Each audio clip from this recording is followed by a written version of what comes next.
سمرقند سے طویل سفر طے کر کے آنے والا قاصد سلطنت اسلامیہ کے حکمران عمر بن عبدالعزیز سے ملنا چاہتا تھا۔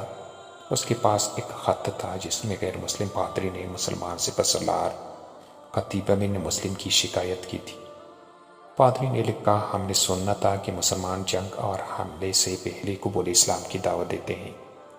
اگر دعوت قبول نہ کی جائے تو جزیہ دینے کا مطالبہ کرتے ہیں، اور اگر کوئی ان دونوں شرائط کو قبول کرنے سے انکار کرے تو جنگ کے لیے تیار ہو جاتے ہیں۔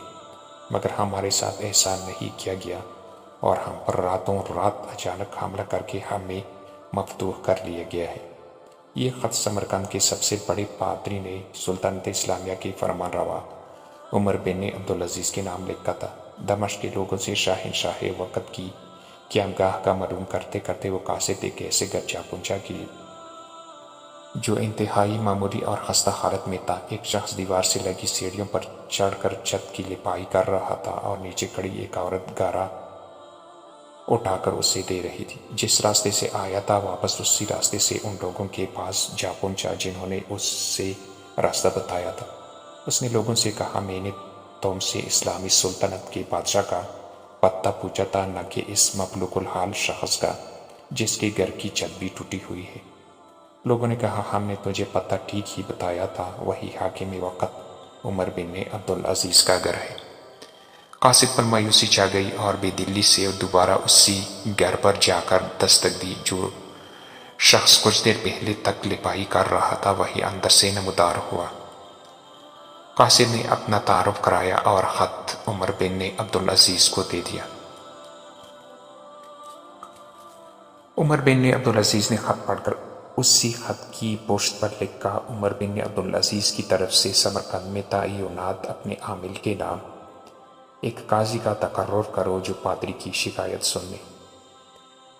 مہر لگا کر خط واپس قاصد کو دے دیا۔ سمرقند لوٹ کر قاصد نے خط کا جواب اور ملاقات کا حال جب پادری کو سنایا تو پادری پر بھی مایوسی چھا گئی۔ اس نے سوچا، کیا یہ وہ خط ہے جو مسلمانوں کے اس عظیم لشکر کو ہمارے شہر سے نکالے گا؟ انہیں یقین تھا کاغذ کا یہ ٹکڑا انہیں کوئی فائدہ نہیں پہنچا سکے گا، مگر کوئی اور راستہ بھی نہ تھا۔ چنانچہ خط لے کر ڈرتے ڈرتے امیر لشکر اور حاکم سمرقند قتیبہ بن مسلم کے پاس پہنچے۔ قتیبہ نے خط پڑھتے ہی فوراً ایک قاضی کا تعین کر دیا جو اس کے اپنے خلاف سمرقندیوں کی شکایت سن سکے۔ قاضی نے پادری سے پوچھا، کیا دعویٰ ہے تمہارا؟ پادری نے کہا، قتیبہ نے بغیر کسی پیشگی اطلاع کے ہم پر حملہ کیا، نہ تو اس نے ہمیں اسلام قبول کرنے کی دعوت دی تھی اور نہ ہی ہمیں کسی سوچ و بچار کا موقع دیا تھا۔ قاضی نے قتیبہ کو دیکھ کر پوچھا، کیا کہتے ہو تم اس دعویٰ کے جواب میں؟ قتیبہ نے کہا، قاضی صاحب، جنگ تو ہوتی ہی فریب اور دھوکہ ہے۔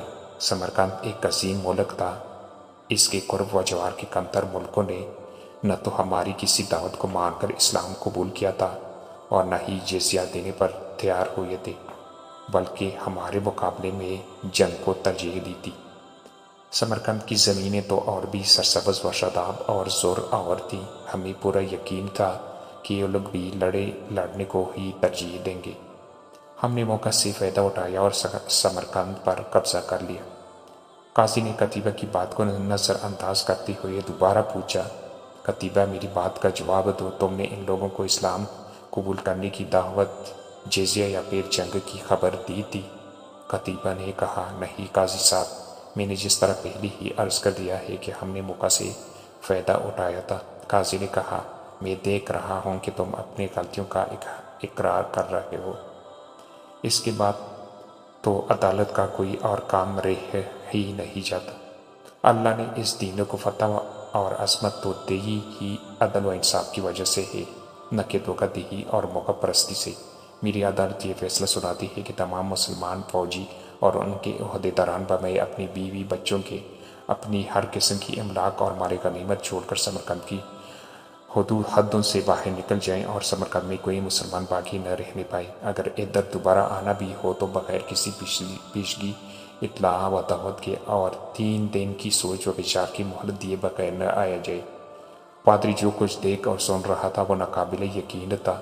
چند گھنٹوں کے اندر ہی مسلمانوں کا عظیم لشکر قافلہ در قافلہ شہر کو چھوڑ کے جا چکا تھا۔ سمرقندیوں نے اپنی تاریخ میں ایسا کبھی نہیں دیکھا تھا کہ جب طاقتور فاتح قوم کمزور مفتوح قوم کو یوں دوبارہ آزادی بخش دے۔ ڈھلتے سورج کی روشنی میں لوگ ایک دوسرے سے سرگوشیاں کرنے لگے کہ یہ کیسا مذہب اور کیسے پیروکار ہیں۔ عدل کا یہ معیار کہ اپنوں کے خلاف ہی فیصلہ دے دیں اور طاقتور سپاسالار اس فیصلے پہ سر جھکا کر عمل بھی کر دیں۔ تاریخ گواہ ہے کہ تھوڑی ہی دیر میں پادری کی قیادت میں تمام شہر کے لوگ گھروں سے نکل کر لشکر کے پیچھے سرحدوں کی طرف دوڑے اور لا الہ الا اللہ محمد الرسول اللہ کا اقرار کرتے ہوئے ان کو واپس لے آئے کہ یہ آپ کی سلطنت ہے اور ہم آپ کی رعایا بن کر رہنا اپنے لیے فخر سمجھیں گے۔ دین رحمت نے وہاں ایسے نقوش جوڑے کہ سمرقند ایک عرصہ تک مسلمانوں کا دارالخلافہ بننا رہا۔